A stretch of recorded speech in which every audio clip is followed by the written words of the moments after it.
ನಮಸ್ಕಾರ ವೀಕ್ಷಕರೇ, ಬಜೆಟ್ ಇದು ಡಿಫರೆಂಟ್ ವಿಶೇಷ ಕಾರ್ಯಕ್ರಮಕ್ಕೆ ಸ್ವಾಗತ. ಹೆಸರು ಹೇಳುವ ಹಾಗೆ ಇದು ಡಿಫರೆಂಟ್ ಬಜೆಟ್. ಪ್ರತಿ ವರ್ಷ ರಾಜ್ಯದಲ್ಲಿ ವಿಧಾನಸಭೆಯಲ್ಲಿ ರಾಜ್ಯದ ಅರ್ಥ ಸಚಿವರಾಗಿರುವಂತವರು ಸುದೀರ್ಘ ಭಾಷಣದೊಂದಿಗೆ ತಮ್ಮ ಬಜೆಟ್ ಅನ್ನ ಮಂಡಿಸ್ತಾರೆ. ಆದರೆ ಈ ಬಾರಿ ಹಾಗಾಗಲಿಲ್ಲ.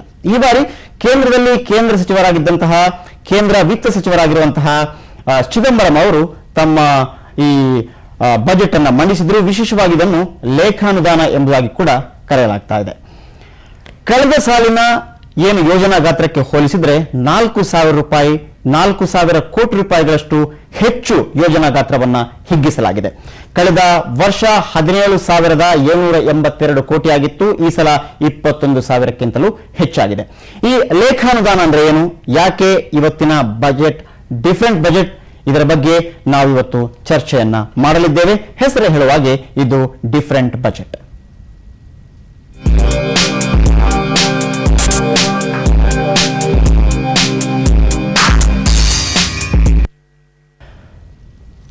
ವೀಕ್ಷಕರೇ, ಈ ಲೇಖಾನುದಾನದ ಬಗ್ಗೆ, ಈ ಡಿಫರೆಂಟ್ ಬಜೆಟ್ ಬಗ್ಗೆ ನಮ್ಮೊಂದಿಗೆ ಚರ್ಚೆ ಮಾಡೋದಕ್ಕೆ ಎರಡು ಪ್ಯಾನಲಿಸ್ಟ್ಗಳು, ಎರಡು ಅತಿಥಿಗಳು ನಮ್ಮೊಂದಿಗಿದ್ದಾರೆ. ಮೊದಲನೇದಾಗಿ NK ವಸಂತರಾಜ್, ಅರ್ಥಶಾಸ್ತ್ರಜ್ಞರು ಹಾಗೂ ನಿರ್ದೇಶಕರು, ಮೊಬೈಲ್ ಜೀನಿ ಕಂಪನಿ.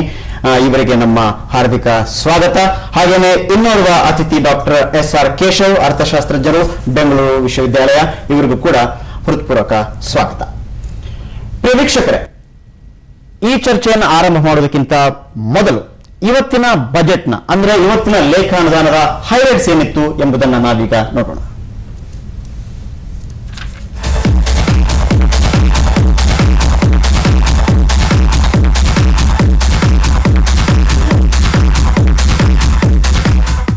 ಎರಡ್ 2008-2009 ಸಾಲಿನ ರಾಜ್ಯ ಲೇಖಾನುದಾನವನ್ನು ಕೇಂದ್ರ ಹಣಕಾಸು ಸಚಿವ ಚಿದಂಬರಂ ಲೋಕಸಭೆಯಲ್ಲಿ ಮಂಡಿಸಿದರು. ಮುಂಬರುವ ವಿಧಾನಸಭಾ ಚುನಾವಣೆ ದೃಷ್ಟಿಯಲ್ಲಿಟ್ಟುಕೊಂಡೇ ಈ ಬಾರಿ ಲೇಖಾನುದಾನವನ್ನು ಮಂಡಿಸಲಾಗಿದೆ. ಕೃಷಿ, ಶಿಕ್ಷಣ, ಗ್ರಾಮೀಣಾಭಿವೃದ್ಧಿಗೆ ಚಿದಂಬರಂ ಆದ್ಯತೆ ನೀಡಿದ್ದಾರೆ. ರಾಜ್ಯ ಲೇಖಾನುದಾನದ ಒಟ್ಟು ಯೋಜನಾ ಗಾತ್ರ 21,751 ಕೋಟಿ ರೂಪಾಯಿ. ಇದು ಕಳೆದ ಸಾಲಿಗಿಂತ 1,778 ಕೋಟಿ ರೂಪಾಯಿ ಹೆಚ್ಚು. ಲೇಖಾನುದಾನದ ಹೈಲೈಟ್ಸ್ ಇಂತಿದೆ. ಕೃಷಿ ಮತ್ತು ನೀರಾವರಿಗೆ 1,564 ಕೋಟಿ ನೀಡುವ ಮೂಲಕ ಚಿದಂಬರಂ ರೈತರ ಮನೆ ಗೆಲ್ಲುವ ಪ್ರಯತ್ನ ಮಾಡಿದ್ದಾರೆ. ರೈತರಿಗೆ ಸಹಕಾರಿ ಸಂಘಗಳ ಮೂಲಕ 4% ಬಡ್ಡಿದರದಲ್ಲಿ ಸಾಲ ಮುಂದುವರಿಕೆ. ರೈತರ ಆರ್ಥಿಕ ಪರಿಸ್ಥಿತಿ ಸುಧಾರಣೆಗೆ 220 ಕೋಟಿ ರೂಪಾಯಿಗಳ ವಿಶೇಷ ಪ್ಯಾಕೇಜ್ ಈ ಬಾರಿ ರೈತರಿಗೆ ನೀಡಿರುವ ಗಿಫ್ಟ್. ಶಿಕ್ಷಣ ಕ್ಷೇತ್ರಕ್ಕೆ 8,562 ಕೋಟಿ ರೂಪಾಯಿ ನೀಡಲಾಗಿದೆ. ಕಳೆದ ಸಮ್ಮಿಶ್ರ ಸರ್ಕಾರ ಜಾರಿಗೊಳಿಸಿದ್ದ ಉಚಿತ ಸೈಕಲ್ ವಿತರಣೆ, ಸರ್ವ ಶಿಕ್ಷಣ ಅಭಿಯಾನ, ಪಠ್ಯಪುಸ್ತಕ ವಿತರಣೆ, ಅಕ್ಷರ ದಾಸೋಹ ಯೋಜನೆಗಳಿಗೆ ನಿಧಿ ತೆಗೆದಿರಿಸಲಾಗಿದೆ. ಆರೋಗ್ಯ ಮತ್ತು ವೈದ್ಯಕೀಯ ಕ್ಷೇತ್ರದಲ್ಲಿ ಕೂಡ ಕಳೆದ ಸಾಲಿನ ಜನಪ್ರಿಯ ಯೋಜನೆಗಳನ್ನು ಮುಂದುವರಿಸಲಾಗಿದೆ. ಹೊಸ ವೈದ್ಯಕೀಯ ಕಾಲೇಜುಗಳು ಶೀಘ್ರ ಕಾರ್ಯಾರಂಭಕ್ಕೆ 70 ಕೋಟಿ ರೂಪಾಯಿ ಮೀಸಲಿಡಲಾಗಿದೆ. ಹಿಂದುಳಿದ ವರ್ಗಗಳ ಕಲ್ಯಾಣಕ್ಕೆ ಹೆಚ್ಚಿನ ಒತ್ತು ನೀಡಲಾಗಿದೆ. ಭಾಗ್ಯಲಕ್ಷ್ಮಿ ಸ್ತ್ರೀಶಕ್ತಿ ಯೋಜನೆ ಮುಂದುವರಿಸಲು ತೀರ್ಮಾನಿಸಲಾಗಿದೆ. ಗ್ರಾಮೀಣ ಪ್ರದೇಶಗಳಿಗೆ ರಸ್ತೆ, ನೀರು, ವಿದ್ಯುತ್ ಸೌಲಭ್ಯ ಒದಗಿಸಲು ಹೆಚ್ಚಿನ ಒತ್ತು ನೀಡಲಾಗಿದೆ. ಗ್ರಾಮೀಣ ವಿದ್ಯುದೀಕರಣಕ್ಕೆ 1,700 ಕೋಟಿ ಸಬ್ಸಿಡಿ ನೀಡಲಾಗಿದೆ. ಉದ್ಯೋಗ ಖಾತ್ರಿ ಯೋಜನೆಗೆ 1,100 ಕೋಟಿ ಮೀಸಲಿಡಲಾಗಿದೆ. ಸುವರ್ಣ ಗ್ರಾಮೋದಯ ಯೋಜನೆಯಡಿ 1,200 ಗ್ರಾಮಗಳ ಅಭಿವೃದ್ಧಿಗೆ 300 ಕೋಟಿ. ಗೃಹ ಮತ್ತು ಸಾರಿಗೆ ಕ್ಷೇತ್ರಕ್ಕೆ 1,945 ಕೋಟಿ ತೆಗೆದಿರಿಸಲಾಗಿದೆ. ಮಾಹಿತಿ, ಪ್ರವಾಸೋದ್ಯಮ, ಯುವಜನ ಸೇವಾ ಕ್ಷೇತ್ರಕ್ಕೆ ಹೆಚ್ಚಿನ ಒತ್ತು ನೀಡಲಾಗಿದೆ. ಪ್ರಾದೇಶಿಕ ಅಸಮತೋಲನ ನಿವಾರಣೆಗೆ ಸಿಂಹಪಾಲು ಹಣ ಮೀಸಲಿಡಲಾಗಿದೆ. ನಂಜುಂಡಪ್ಪ ವರದಿ ಅನುಷ್ಠಾನಕ್ಕೆ 2,489 ಕೋಟಿ ಹಣ ನಿಗದಿಪಡಿಸಲಾಗಿದೆ. ಇದು ಕಳೆದ ಸಾಲಿಗಿಂತ 888 ಕೋಟಿ ಹೆಚ್ಚಾಗಿದೆ. Bureau report, ETV news. ಪ್ರಿಯ ವೀಕ್ಷಕರೇ, ಬಜೆಟ್ನ ಹೈಲೈಟ್ಸ್ ನಾವು ನೋಡಿದ್ದೀವಿ.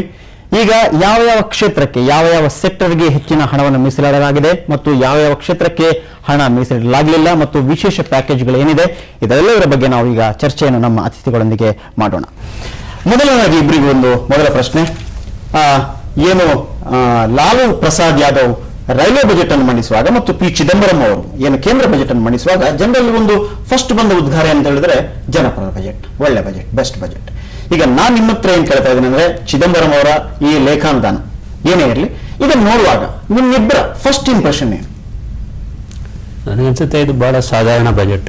ಏನು ನಿರೀಕ್ಷೆಗಿಂತ ಯಾವ ನಿರೀಕ್ಷೆಯನ್ನು ಇಲ್ಲದೆ ಇರುವಂತ ಬಜೆಟ್, ಯಾವ ನಿರೀಕ್ಷೆಯನ್ನು ನಾನು ಖಂಡಿತ ಇದಕ್ಕೆ ಒಪ್ಕೊಳ್ತೀನಿ ಅವ್ರು ಹೇಳೋ ಮಾತಿಗೆ. ಯಾಕೆಂದ್ರೆ ಇದು ತುಂಬಾನೇ ಸಾಧಾರಣವಾದಂತಹ ಬಜೆಟ್.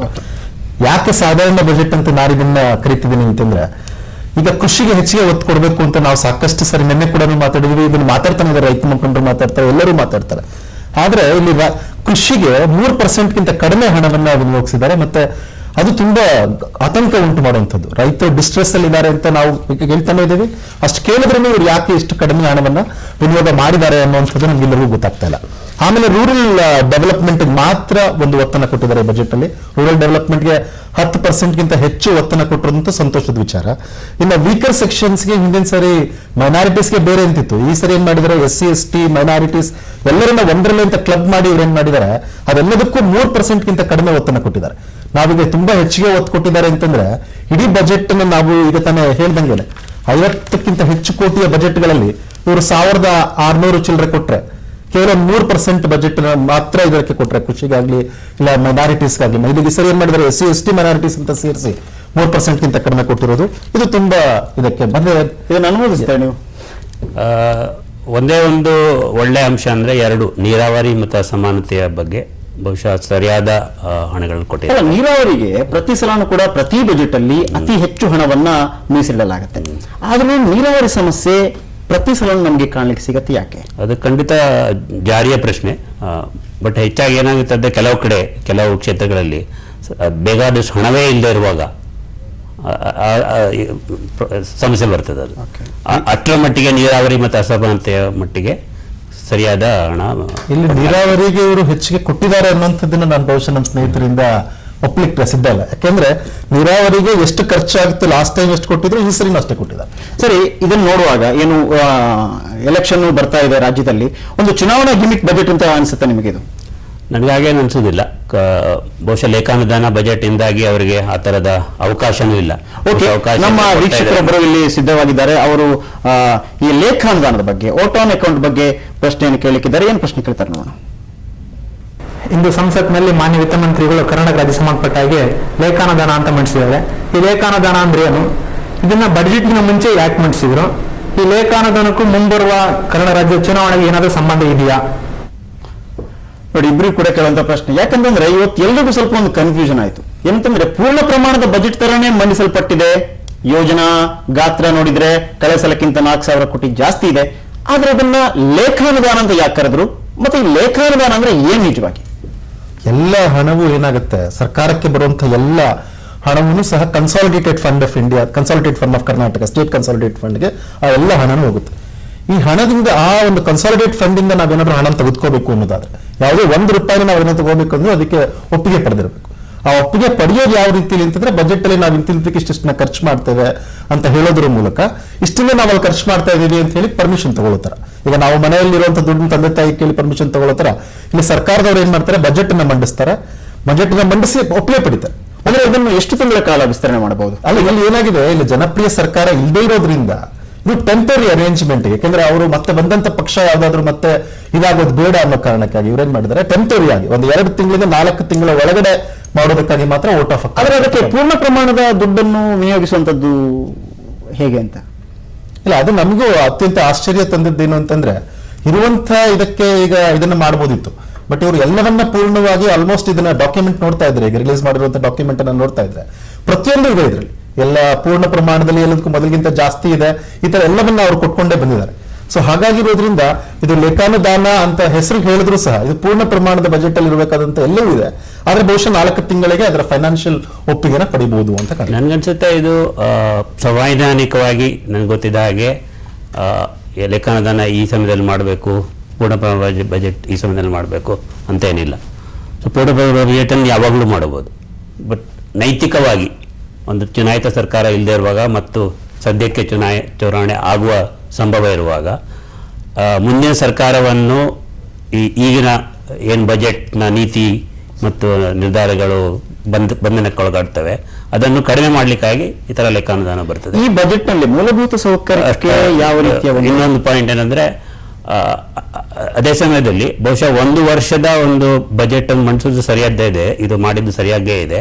4 ತಿಂಗಳ ಏನಿರುವಾಗ ಇಡೀ ರಾಜ್ಯದ ಫೈನಾನ್ಸ್ ಆರ್ಥಿಕ ಇದರ ನೋಟ ಕೊಡಕ್ಕಾಗಲ್ಲ.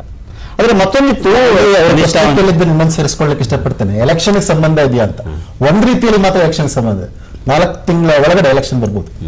ಅದೊಂದು ಗ್ಯಾರಂಟಿ ಆಯ್ತು. ಅಂದ್ರೆ ನವೆಂಬರ್ಗಿಂತ ಮೊದಲೇ ಇದು ಖಂಡಿತವಾಗ್ಲೂ ಮೇಯಲ್ಲಿ ಎಲೆಕ್ಷನ್ ಬರೋ ಚಾನ್ಸಸ್ ಇದೆ ಅಂತ ಈಗ ಅದನ್ನ ನೋಡ್ತಾ ಇದ್ರೆ ಖಾತ್ರಿ ಆಗುತ್ತೆ. ಮತ್ತೆ ಇನ್ನೊಂದೇನಂದ್ರೆ ಈ ರೀತಿ ಮಾಡಿದ ನನ್ನ ಅಭಿಪ್ರಾಯದ ಪ್ರಕಾರ ಸೈ. ಯಾಕಂದ್ರೆ ಯಾವಾಗಲೂ ಒಂದು ಬಜೆಟ್ ಮಾಡುವಾಗ ಒಂದು ವರ್ಷದ ನೋಟ ಇಟ್ಕೊಳ್ಬೇಕಾಗತ್ತೆ. 4 ತಿಂಗಳ ನೋಟ ಇಟ್ಕೊಂಡ್ರೆ ಬಹಳ ಶಾರ್ಟ್ ಟರ್ಮ್ ಈ ತರ ಆಗ್ತದೆ. ಓಕೆ, ಬಳ್ಳಾರಿಯಿಂದ ವೀಕ್ಷಕರೊಬ್ಬರು ಪ್ರಶ್ನೆ ಕೇಳೋದಕ್ಕೆ ಇಚ್ಛೆ ಪಡ್ತಾ ಇದ್ದಾರೆ, ಕೇಳೋಣ. ಬಹಳಷ್ಟು ಜನರ ನಿರೀಕ್ಷೆ ಏನು ಅಂದರೆ ಈ ಬಜೆಟ್ ಗ್ರಾಮೀಣಾಭಿವೃದ್ಧಿಗೆ ಮತ್ತು ಶಿಕ್ಷಣಕ್ಕೆ, ಮುಖ್ಯವಾಗಿ ಗ್ರಾಮೀಣ ಶಿಕ್ಷಣಕ್ಕೆ ಯಾವ ರೀತಿ ಒತ್ತು ಕೊಟ್ಟಿದೆ? ಗ್ರಾಮೀಣ ಶಿಕ್ಷಣಕ್ಕೆ ಹೇಳುವ ರೀತಿಯಲ್ಲಿ ಅಂತ ಹೇಳಿದ್ರೆ, ಈಗ ಕಳೆದ ಸಲ ಕೂಡ ಯಡಿಯೂರಪ್ಪನವರು ಏನು ಕೆಲವು ವಿಶೇಷವಾದಂತಹ ಈ ಸೈಕಲ್ ವಿತರಣೆ ಆಗಿರ್ಬೋದು, ಅಥವಾ ಈ ಅನ್ನದಾಸೋಹ ಕಾರ್ಯಕ್ರಮಗಳನ್ನು ಏನು 10ನೇ ತರಗತಿವರೆಗೆ ವಿಸ್ತರಿಸುವಂತದ್ದಾಗಿರ್ಬೋದು, ಆಮೇಲೆ ಮಕ್ಕಳಿಗೆ ಬೇಕಾಗಿರುವಂತಹ ಕೆಲವು ವಿಶೇಷ ಕಾರ್ಯಕ್ರಮಗಳನ್ನು ಏನು ಯಡಿಯೂರಪ್ಪನವರ ಬಜೆಟ್ ಅಲ್ಲಿ ಪ್ರಸ್ತುತಪಡಿಸಲಾಗಿತ್ತು, ಇದಕ್ಕೇನು ಕತ್ತರಿ ಬಿದ್ದಂಗೆ ನಮ್ಗೆ ಕಾಣ್ತಾ ಇಲ್ಲ. ನಿಮ್ಮ ಇದೇನು? ಎಲ್ಲ ಯೋಜನೆಗಳನ್ನು ಬಹುಶಃ ಅವರು ಇದರಲ್ಲೂ ಮುಂದುವರಿಸ್ಕೊಂಡು ಹೋಗಿದ್ದಾರೆ. ಇಲ್ಲಿ ಏನೋ ಹೊಸ ವಿಚಾರಗಳ ಕೆಲವನ್ನ ಬಿಟ್ರೆ ಇನ್ನೆಲ್ಲವೂ ಹಳೆಯ ಬಜೆಟ್ಗೆ ಒಂದಷ್ಟು ಅಂಕಿಅಂಶಗಳನ್ನ ಆಡ್ ಮಾಡಿ ಬಹುಶಃ ಮಾಡಿರುವಂತಹ ಬಜೆಟ್ ಅಂತ ಅನ್ಕೊಳ್ತೇನೆ. ಇಲ್ಲಿ ಎಜುಕೇಶನ್ ಏನು ಅವರು ಎಜುಕೇಶನ್ ಬಗ್ಗೆ ಕೇಳ್ತಾ ಇದ್ರು. ಎಜುಕೇಶನ್ ಅಲ್ಲಿ ಸಹ ಏನೋ ಹೊಸದಂತ ವಿಚಾರಗಳೇನೂ ಇಲ್ಲ. ಆದ್ರೆ ಎಲ್ಲ ಅಕ್ಷರ ದಾಸೋಹ ಆಗಿರ್ಬೋದು, ಉಚಿತವಾಗಿ ಕೊಡುವಂತ ಸಮವಸ್ತ್ರ ಆಗಿರ್ಬೋದು, ಇಲ್ಲ ಫ್ರೀ ಬೈಸೈಕಲ್ ಏನವರು ಯಡಿಯೂರಪ್ಪ ಅವ್ರು ಮಾಡಿದ್ದಿರ್ಬೋದು, ಟೆಕ್ಸ್ಟ್ ಬುಕ್ ಗಳನ್ನ ಕೊಡುವಂತದ್ದು ಮೊದಲಿಂದಲೂ ಇದೆ. ಆದ್ರೆ ಈಗಲೂ ಕೂಡ ಗ್ರಾಮೀಣ ಪ್ರದೇಶದಲ್ಲಿ ಶಿಕ್ಷಣ ಮಟ್ಟದ ಸುಧಾರಣೆ ಇನ್ನೂ ಆಗ್ಲಿಲ್ಲ. ಈಗ ಈ ಶಿಕ್ಷಣ ಮಟ್ಟದ ಸುಧಾರಣೆ ಆಗ್ಬೇಕು ಅಂತಂದ್ರೆ ಮತ್ತೆ ಅವರಿಗೆ ಎಲ್ಲಾ ರೀತಿಯ ಒಂದು ಫೆಸಿಲಿಟೀಸ್ಗಳು, ಮೂಲಸೌಕರ್ಯಗಳು, ಈಗ ಅವತ್ತೊಮ್ಮೆ ನಾವು ನೋಡುವಾಗ 10ನೇ ತರಗತಿ ಒಂದು ವಿದ್ಯಾರ್ಥಿ ಪರೀಕ್ಷೆ ಬರೀತಾ ಇದ್ದಾರೆ, ನೆಲದಲ್ಲಿ ಕೂತ್ಕೊಂಡು ಬರೀತಾ ಇದ್ದಾರೆ. ಪ್ರಾಬ್ಲಮ್ ಎಲ್ಲಿ ತನಕ ಇದೆ ಅಂತಂದ್ರೆ ಅದು ಕೂಡ ನಗರ ಪ್ರದೇಶಗಳಲ್ಲೇ, ನಾವು ಅದನ್ನು ಗ್ರಾಮೀಣ ಪ್ರದೇಶದಲ್ಲಿ ಹೇಳೋಂಗಿಲ್ಲ. ಆ ಕ್ವಾಲಿಟಿ ಆಫ್ ಎಜುಕೇಶನ್ ಬಗ್ಗೆ ಮಾತಾಡುವಾಗ ಎಷ್ಟೋ ಸರಿ 7ನೇ ಕ್ಲಾಸ್ 8ನೇ ಕ್ಲಾಸ್ ಮಕ್ಕಳಿಗೆ ಓದ್ಲಿಕ್ಕೆ ಬರಲಿಕ್ಕೆ ಬರಲ್ಲ.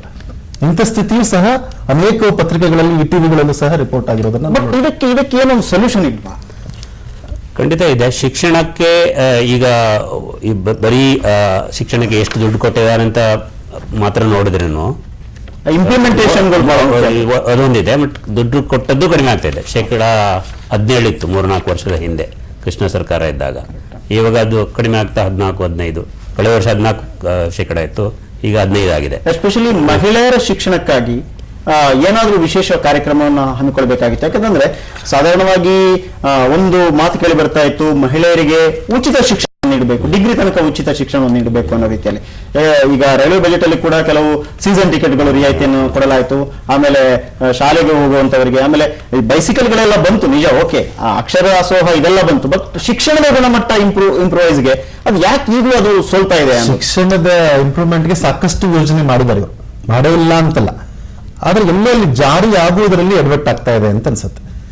ಈಗ ಸ್ಕೂಲ್ ಟೀಚರ್ಸ್ಗೆ ನೀವು ನೋಡಿದ್ರೆ ಇರುವಂತ ಹೊರೆ ಏನಿದೆ, ಅವ್ರ ಬರೆಯುವಂತ ಒಂದು ನೋಟ್ಸ್, ಲೆಸನ್ಸ್, ಬರೀ ಇವುಗಳೇ ಹೆಚ್ಚಿಗೆ ಹೊರತು ಅವ್ರ ಮಕ್ಕಳ ಜೊತೆ ಕಳೆಯುವಂತ ಸಮಯ ಕಡಿಮೆ ಆಗ್ತಾ ಇದೆ. ಈಗ ನೀವು ಅವ್ರಿಗೆ ಎಕ್ಸ್ಟ್ರಾ ಕರಿಕ್ಯುಲರ್ ಆಗಿ ಸಾಕಷ್ಟನ್ನ ಹೇಳ್ತಾ ಹೋಗ್ತಿದ್ರೆ ಹೊರತು ಅವರ ಕ್ವಾಲಿಟಿ ಏನ್ ಮಾಡ್ತಾ ಇದೀವಿ, ಮಕ್ಕಳಿಗೆ ಬೋಧಿಸುವಂತದ್ದಕ್ಕೆ ಅವ್ರಿಗೆ ಹೆಚ್ಚಿಗೆ ಅವಕಾಶ ಕೊಡ್ತಾ ಇದೀವಿ. ಓಕೆ, ಕೇಶವರಾಜ್ ಅವರೇ, ಈಗ ಪ್ರಾಂತ ರೈತ ಸಂಘದ ಅಧ್ಯಕ್ಷರಾಗಿರುವಂತಹ ಮಾರುತಿ ಮಾನ್ಪಡೆ ಅವರು ಈ ಬಜೆಟ್ ಬಗ್ಗೆ ತಮ್ಮ ಅಭಿಪ್ರಾಯ ಏನ್ ಮಂಡಿಸ್ತಾರೆ ನೋಡುವ. ಸಾಲ ಮನ್ನಾದಿಂದ ಅನುಕೂಲ ಆಗಿದೆ ಅನ್ನೋದಿದೆ. ಆದ್ರೆ ರಾಜ್ಯದ ಬಜೆಟ್ ನಲ್ಲಿ 10% ಬಜೆಟ್ ಅನ್ನು ಇಟ್ಟುಕೊಂಡು ಅದ್ರ ಮೂಲಕ ಸಂಕಟ ಪರಿಹಾರ ಮಾಡಲಿಕ್ಕೆ ಬೇಕಾದಂತ ಒಂದು ಪ್ರಯತ್ನ ಮಾಡ್ತೀವಿ ಅಂತಕ್ಕಂಥ ಮಾತನ್ನು ಹೇಳಿದ್ರು. ರೈತರ ಆತ್ಮಹತ್ಯೆಯನ್ನು ತಡಿಲಿಕ್ಕೆ, ಆ ಆತ್ಮಹತ್ಯೆಯನ್ನು ತಡಿಲಿಕ್ಕೆ ಬೇಕಾದ್ರೆ ರೈತರ ಆದಾಯನ ಹೆಚ್ಚು ಮಾಡಬೇಕು, ಮತ್ತೆ ಮಾರುಕಟ್ಟೆಯಲ್ಲಿ ರೈತರ ಬೆಳೆಗೆ ಬೆಂಬಲ ಬೆಲೆ ಸಿಗ್ತಕ್ಕಂಥದ್ದಾಗಬೇಕು. ಸಾಲ ಮನ್ನಾದಿಂದ ಒಂದು ಸಂಕಟ ಪರಿಹಾರ ಆಗಿದೆ. ಆದ್ರೆ ರೈತರು ಉದ್ಧಾರ ಆಗಬೇಕು, ರೈತರ ಏಳಿಗೆ ಆಗಬೇಕು ಅನ್ನಂಗಿದ್ರೆ ರೈತರ ಆದಾಯ ಹೆಚ್ಚಾಗಬೇಕು, ಮತ್ತೆ ಆದಾಯಕ್ಕೆ ತಕ್ಕದಂತ ಮೌಲ್ಯ ಸಿಗಬೇಕು, ಬೆಲೆ ಸಿಗಬೇಕು. ಸೊ ಇಲ್ಲೆರಡೂ ಕೂಡ ಬೆಲೆ ಸಿಗ್ಲಿಕ್ಕೆ ಬೇಕಾದಂತ ದುಡ್ಡನ್ನು 300 ಕೋಟಿ ರೂಪಾಯಿ ಇಟ್ಟಿದ್ದಾರೆ. ಅದನ್ನು 1000 ಕೋಟಿ ರೂಪಾಯಿ ಆಗಬೇಕು ಅಂತಕ್ಕಂಥ ಮಾತನ್ನ, ಅದಕ್ಕೆ ರಿವಾಲ್ವಿಂಗ್ ಫಂಡ್ ಅಂತ ಏನಂತೀವಿ, ಆವರ್ತ ನಿಧಿ ಏನಂತೀವಿ, ಅದು 1000 ಕೋಟಿ ಮಾಡಬೇಕು ಅಂತಕ್ಕಂಥ ಸೂಚನೆ ಕರ್ನಾಟಕ ರಾಜ್ಯ ಸರ್ಕಾರ ಮುಂದಿತ್ತು. ಇವತ್ತು ಇಲ್ಲಿವರೆಗೂ ಅದು ಮಾಡೋಕ್ಕಾಗಲಿಲ್ಲ. ಅದೇ 300 ಕೋಟಿ ರೂಪಾಯಿ ಮೇಲೆ ಅದನ್ನು ಮಾಡಬೇಕು ಅಂತಾರೆ. ಇದು ಸರಿಯಾಗೋದಿಲ್ಲ. ಅದನ್ನ ಹೆಚ್ಚಿಗಾದ್ರೆ ಮಾತ್ರ ಸಮಸ್ಯೆಗೆ ಪರಿಹಾರ ಇತ್ತು. ಏನ್ ಹೇಳ್ತೀರಿ ವಸಂತರಾಜ್ ಅವರೇ, ನಿಮ್ಮ ಇಷ್ಟದ ಸಬ್ಜೆಕ್ಟ್? ಇದು ನನಗನ್ಸುತ್ತೆ ಸರಿಯಾದ್ದು ಅಂತ. ಬೆಲೆ ಸ್ಥಿರೀಕರಣ ಈಗಿನ ಸಂದರ್ಭದಲ್ಲಿ ಬಹಳ ಮುಖ್ಯವಾದ ಕ್ರಮ ಆಗಬೇಕಾಗಿತ್ತು. ಕಬ್ಬಿನ ಬೆಲೆ ಪ್ರಶ್ನೆ ದೊಡ್ಡದಾಗಿದೆ.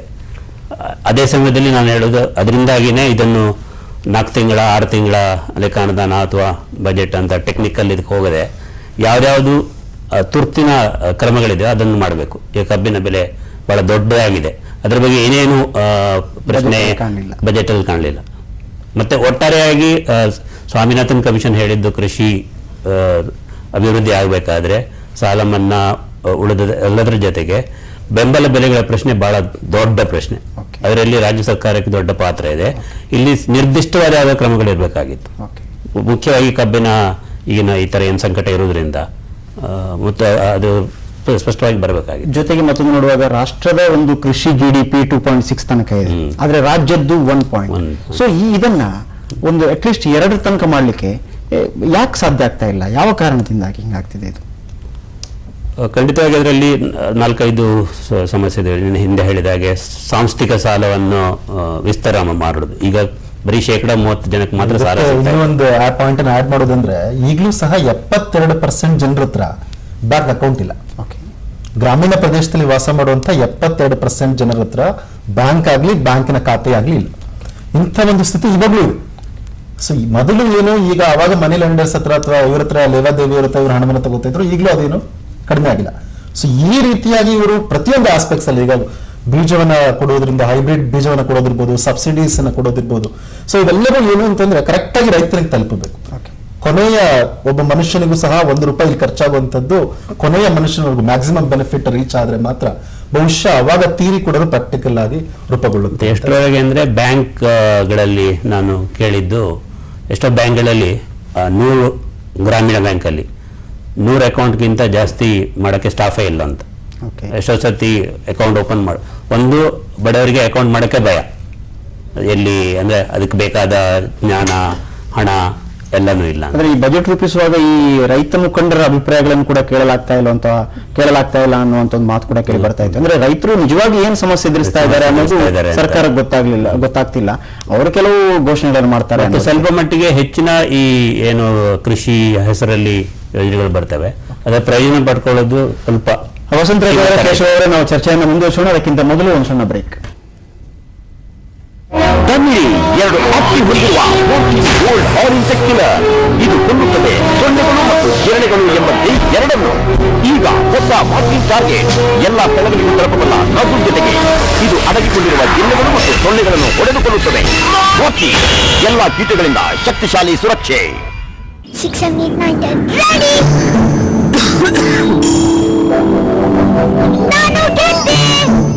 ನಾ ಹೇಳಿದ್ನಲ್ಲ ಸ್ವೆಟರ್ ಹಾಕುಂತ. ಕೆಲವೊಮ್ಮೆ ಸೆಕೆ ಮತ್ತು ಚಳಿ, ಬದಲಾಗುತ್ತಿರುವ ಹವಾಮಾನದಲ್ಲಿ ಇಮ್ಯುನಿಟಿ ದುರ್ಬಲವಾಗುತ್ತದೆ ಮತ್ತು ರೋಗಗಳು ಹರಡುತ್ತವೆ. ಡೆಟಾಲ್ ಸಂಪೂರ್ಣ ಕುಟುಂಬಕ್ಕಾಗಿ, ಏಕೆಂದ್ರೆ ಕೇವಲ ಡೆಟಾಲ್ ಸ್ನಾನ ನೀಡುತ್ತದೆ ರೋಗಾಣುಗಳಿಂದ 10 ಪಟ್ಟು ಹೆಚ್ಚು ಸುರಕ್ಷೆ. ಒರಿಜಿನಲ್ ಸ್ಕಿನ್ ಕೇರ್ ಅಥವಾ ಕೂಲ್ ಡೆಟಾಲ್ 200% ಶಾ. ನನ್ನನ್ನು ನಂಬಿ ಮನೆಯನ್ನು ನೋಡ್ಕೊಳ್ಳೋದು ಸುಲಭದ ಕೆಲಸವಲ್ಲ. ಥ್ಯಾಂಕ್ ಗಾಡ್ ನನ್ ಬಳಿ ಏರ್ ಎಲೆಕ್ಟ್ರಿಕಲ್ ಡಿಫ್ಯೂಸರ್ ಇದೆ. ಇದನ್ನು ಆನ್ ಮಾಡ್ತಾರೆ, ಇದರ ಅವಶ್ಯಕ ಆಯಿಲ್ಗಳ ಉತ್ಕೃಷ್ಟವಾದ ಸುಗಂಧಗಳು ಸತತವಾಗಿ ಎಲ್ಲೆಡೆ ಹರಡುತ್ತವೆ. ಇದು ನಿನಗೆ ಕುಳಿತು ವಿಶ್ರಮಿಸಲು ನೆರವಾಗುತ್ತದೆ. ಏರ್ವಿಕ್ ಎಲೆಕ್ಟ್ರಿಕಲ್ 3 ಪ್ರೀಮಿಯಂ ಫ್ರೇಗ್ರೆನ್ಸ್ ಗಳಲ್ಲಿ. Air wick it's good to be hot hair removal cream ಈಗ ಚಿಕ್ಕ ಪ್ಯಾಕ್ ನಲ್ಲಿ. ಇದರಲ್ಲಿದೆ ಬಾದಾಮಿ ಹಾಲಿನ ಉತ್ತಮಿಕೆ ಮತ್ತು ಸ್ಪೆಷಲ್ ಸ್ಪಾಚ್ಯುಲಾ. ಇದು ಕೂದಲನ್ನು ಈಗ ವೀಟ್ ಸ್ಮೂತ್ನೆಸ್ ಕೇವಲ ₹33.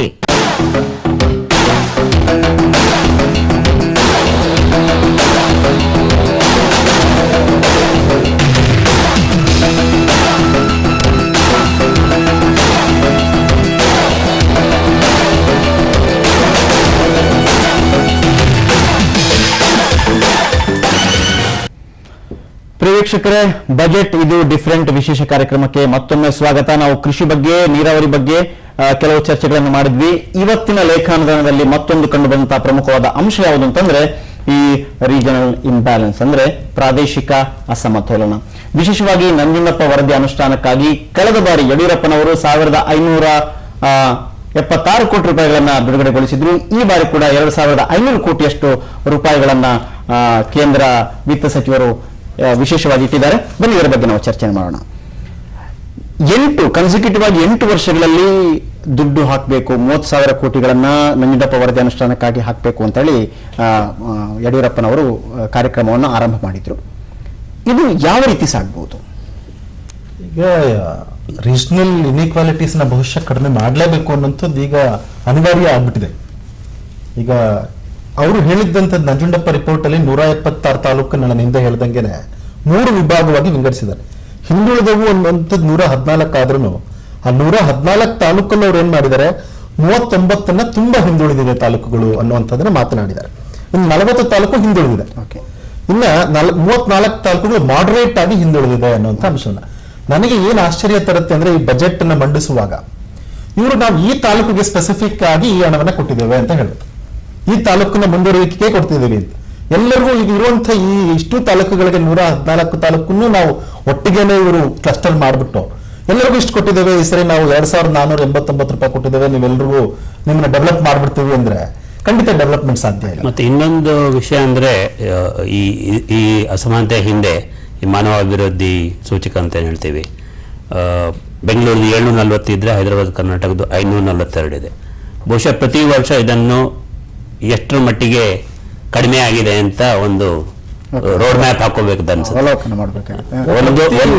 ತೋರಿಸ್ಬೇಕು ಪ್ರತಿ ತಾಲೂಕು ಮತ್ತು ಇದರಲ್ಲಿ ಅಂದ್ರೆ ಈ ಜಾರಿ ಬಗ್ಗೆ ಈಗ ಹಣ ಈಗಾಗಲೇ ಅಂದ್ರೆ ಮಂಡಪದಲ್ಲಿ ಸ್ಪೆಸಿಫೈ ಆಗಿ ಅದನ್ನ ಹೇಳಿದ್ದಾರೆ ಹೆಂಗ್ ಮಾಡ್ಬೇಕು.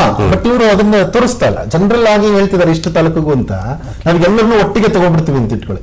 ಎಲ್ಲರನ್ನೂ ತಗೊಂಡಾಗ ಎಲ್ಲರೂ ಒಟ್ಟಿಗೆ ಡೆವಲಪ್ ಆಗ್ಲಿಕ್ಕೆ ಆಗಲ್ಲ. ಅನ್ಬ್ಯಾಲೆನ್ಸ್ಡ್ ಡೆವಲಪ್ಮೆಂಟ್ ನಾವು 2ನೇ ಪ್ಲಾನ್ ಇಂದಾನೆ ಅನುಸರಿಸ್ಕೊ ಬರ್ತಾ ಇದೀವಿ. ಇದನ್ನ ನಾವು ಹೊಸದಂತ ನಾ ಹೇಳ್ತಿಲ್ಲ. ಹಂಗಾಗಿ ಯಾವುದೋ ಒಂದು ಸೆಕ್ಟರ್ ನ ಈ ವರ್ಷ ಈ ಹಳ್ಳಿನ ಉದ್ಧಾರ ಮಾಡ್ತಿದ್ವಿ, 20 ಹಳ್ಳಿನ ಉದ್ಧಾರ ಮಾಡ್ತಿದ್ವಿ. ನೆಕ್ಸ್ಟ್ ವರ್ಷ ತೋರಿಸ್ಬೋದಲ್ಲ ಏನ್ ಮಾಡಿದಿರಿ ನೀವು. ಉದಾಹರಣೆಗೆ 1 ವರ್ಷ ಆಗ್ಲೇ ಆಯ್ತು, ಎಷ್ಟರ ಮಟ್ಟಿಗೆ ಕಡಿಮೆ ಆಗಿದೆ ಅಂತ ಬಹುಶಃ ಅದು ಒಂದೇ ಸರಿಯಾದ ಮಾನದಂಡ. ಅವ್ರು ಅದು ಆ ತರ ಸಿಕ್ಕಾಕೊಳ್ತೀವಿ ಅಂತ ಬಹುಶಃ ಈ ತರ ಜನರಲ್ ಆಗಿ ಅದನ್ನು ತೋರಿಸ್ತಾ ಇಲ್ಲ. ಯಾವ ಹಳ್ಳಿ ಏನ್ ಇಂಪ್ರೂವ್ ಆಗಿದೆ. ಈಗ ಕಳೆದ 1 ವರ್ಷದಲ್ಲಿ ಬರೀ 50% ಮಾತ್ರ ಅದನ್ನು ಬಳಸಿದ್ದಾರೆ. ಸುಮಾರು 40%. ಅದರಲ್ಲಿ ಎಷ್ಟು ಪ್ರಯೋಜನ ಆಯ್ತಂತ ಬಹುಶಃ ನಿನ್ನೆ ಡಿಸ್ಕಷನ್ ಮಾಡುವಾಗ ಬಂದದ್ದು. ವರದಿ ಒಂದು ಸಂಪೂರ್ಣವಾಗಿ ಅನುಷ್ಠಾನಗೊಂಡ್ರೆ 8 ವರ್ಷಗಳ ಕಾಲ 30,000 ಕೋಟಿ ರೂಪಾಯಿಗಳನ್ನು ವಿನಿಯೋಗಿಸಿದ್ರೆ ಅದು ಸಂಪೂರ್ಣವಾಗಿ ಹೇಗೆ ಅದೊಂದು ಫ್ರೂಟ್ಫುಲ್ ಆಗ್ಬೋದಾ? ಇನ್ಫ್ಲೇಷನ್ ರೇಟ್ ನ ಸ್ವಲ್ಪ ಜಾಸ್ತಿ ಮಾಡಬೇಕು. ಅಲ್ಲ, ಖಂಡಿತ ಆಗತ್ತೆ. ಯಾಕಂದ್ರೆ 1,000ಕ್ಕಿಂತ ಹೆಚ್ಚು ಪುಟ ಇರುವಂತ ನಂಜುಂಡಪ್ಪ ರಿಪೋರ್ಟ್ ನಾನು ನೋಡಿದಾಗ ತುಂಬಾ ಕಾಂಕ್ರೀಟ್ ಆದಂತ ರೋಡ್ ಮ್ಯಾಪ್ ಇದೆ. ಇವರದನ್ನ ಶಿಸ್ತುಬದ್ಧವಾಗಿ ಬಹುಶಃ ಅದನ್ನ ಅನುಸರಿಸಲಿಕ್ಕೆ ಸಾಧ್ಯ ಆಗೋದಾದ್ರೆ ಪರಿಪೂರ್ಣವಾಗಿ ಒಂದಷ್ಟು ಮಟ್ಟಿಗೆ ನನ್ನ ಪ್ರಕಾರ ಪ್ರಾಮಾಣಿಕವಾಗಿ ಜಾರಿ ಮಾಡಿದೆ. ಯಾಕಂದ್ರೆ ಎಷ್ಟೋ ಸತಿ ಕೆಲವು ದೂರುಗಳು ಬಂದಿತ್ತು. ಏನಂದ್ರೆ ಈಗಾಗಲೇ ಈಗ ಅಸಮಾನತೆ ನಿರ್ಮೂಲನೆ ಮಾಡಲಿಕ್ಕೆ ನಿಧಿ ಅನ್ನುವಾಗ ಸಾಮಾನ್ಯ ಆಡಳಿತಾತ್ಮಕವಾಗಿ ಏನು ಆ ಜಿಲ್ಲೆಗಳಿಗೆ ಹೋಗುತ್ತೆ ಅದನ್ನು ಸೇರಿಸಬಾರದು. ಓಕೆ, ಬೆಳಗಾವಿಯಿಂದ ನಮ್ಮ ವೀಕ್ಷಕರೊಬ್ಬರು ಒಂದು ಪ್ರಶ್ನೆಯನ್ನು ಕೇಳ್ತಾ ಇದ್ದಾರೆ. ನಾನು ನಟರಾಜ್, ಒಬ್ಬ ತೆರಿಗೆ ಪಾವತಿದಾರ. ಇವತ್ತಿನ ಬಜೆಟ್ ಬಗ್ಗೆ ನನಗೊಂದು ಕುತೂಹಲ ಇದೆ. ತೆರಿಗೆಗಳ ಬಗ್ಗೆ ಈ ಬಜೆಟ್ ಏನ್ ಹೇಳ್ತಾ ಇದೆ ಅನ್ನೋದೇ ನನ್ನ ಕುತೂಹಲ. ನೋಡಿ, ಟ್ಯಾಕ್ಸ್ ಕಟ್ಟೋರಿಗೆ ಒಂದು ಕುತೂಹಲ. ಇವತ್ತಿನ ಬಜೆಟ್ ಅಲ್ಲಿ ಏನ್ ಟ್ಯಾಕ್ಸ್ ಇದೆಯಾ? ನಮಗೆ ಟ್ಯಾಕ್ಸ್ ಕಟ್ಟಬೇಕಾ? ಇಲ್ಲ, ಯಾವುದು ಹೊಸ ತೆರಿಗೆಗಳನ್ನ ಸರ್ಕಾರ ಹಾಕಿಲ್ಲ. ಸೊ ಲೇಖಾನುದಾನ ಅನ್ನೋದಕ್ಕೆ ಒಂದು ಕಾರಣ ಇರ್ಬೋದು, ಅದು ಔಟ್ ಆಫ್ ಅಕೌಂಟ್ ಆಗಿದ್ರಿಲ್ಲ ಏನೋ. ಯಾವುದೇ ಹೊಸ ತೆರಿಗೆಗಳನ್ನ ಇವರು ಪ್ರಸ್ತಾಪ ಮಾಡಿಲ್ಲ. ಆದ್ರೆ ಸಂತೋಷದ ವಿಚಾರ ಏನು ಅಂತಂದ್ರೆ ಸರ್ಕಾರದ ರೆವಿನ್ಯೂ ಹೆಚ್ಚಾಗಿರುವಂಥದ್ದು. ಸರ್ಕಾರಕ್ಕೆ ಬರುವಂತಹ ರೆವಿನ್ಯೂ ಈ ಸರಿ 18% ಅಷ್ಟು ಸ್ಟೇಟ್ಗೆ ಬರುವಂಥದ್ದು. ನಮ್ಮ ರಾಜ್ಯದ್ದೇ ಆದಾಯ ಏನಿದೆ ಅದು 18% ಅಷ್ಟು ಹೆಚ್ಚಾಗಿದೆ. ಅದು ಒಂದು ಸಂತೋಷದ ವಿಚಾರ. ಮತ್ತೆ ನಮ್ಗೆ ಅದಕ್ಕೆ ನಾವು ಏನ್ ಹೇಳ್ತೀವಿ, ರೆವೆನ್ಯೂ ಸರ್ಪ್ಲಸ್ ಅಂತ. ಅಂದ್ರೆ ನಮ್ಮ ರಾಜ್ಯದಲ್ಲೇ ಇರುವಂತಹ ಇದರ ಮೂಲಗಳಿಂದ ನಮಗೆ ಬರುವಂತಹ ಆದಾಯ ಖಂಡಿತ ಹೆಚ್ಚಾಗಿದೆ, 18% ಅಷ್ಟು. ನನ್ನ ಅಭಿಪ್ರಾಯ ತೆರಿಗೆ ಇಲ್ಲದಿದ್ದುಕೊಳ್ಳೆ ಅದು ಒಳ್ಳೆ ಬಜೆಟ್ ಅಥವಾ ಜನರಿಗೆ ಕಡಿಮೆ ಹೊರೆ ಅಂತ ನನಗೆ ಅನಿಸೋದಿಲ್ಲ.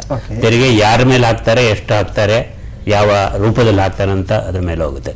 ಮತ್ತು ಕೆಲವು ಸತಿ ಅದನ್ನು ರಾಜಸ್ವವನ್ನು ಬೆಳೆಸಲಿಕ್ಕೆ ತೆರಿಗೆ ಹಾಕಬೇಕು, ಎಲ್ಲಿ ಹಾಕಬೇಕು, ಯಾರಿಗೆ ಹಾಕಬೇಕು, ಯಾರ ಮೇಲೆ ಹೆಚ್ಚು ಹೊರೆ ಬೀರುತ್ತೆ ಅಂತ ಪ್ರಶ್ನೆ. ಎಷ್ಟೋ ಸರ್ತಿ ತೆರಿಗೆ ಇಲ್ಲದಕ್ಕೂ ಒಳ್ಳೆ ಬಜೆಟ್ ಅಂತ. 18% ಏನು ಸಂಪನ್ಮೂಲ ಕ್ರೋಢೀಕರಣ ಜಾಸ್ತಿ ಬಂದಿದೆ, ಆದ್ರೆ ಅದೇ ರೀತಿಯಲ್ಲಿ ಅಭಿವೃದ್ಧಿ ಕಾರ್ಯಗಳಾಗಲಿಲ್ಲ.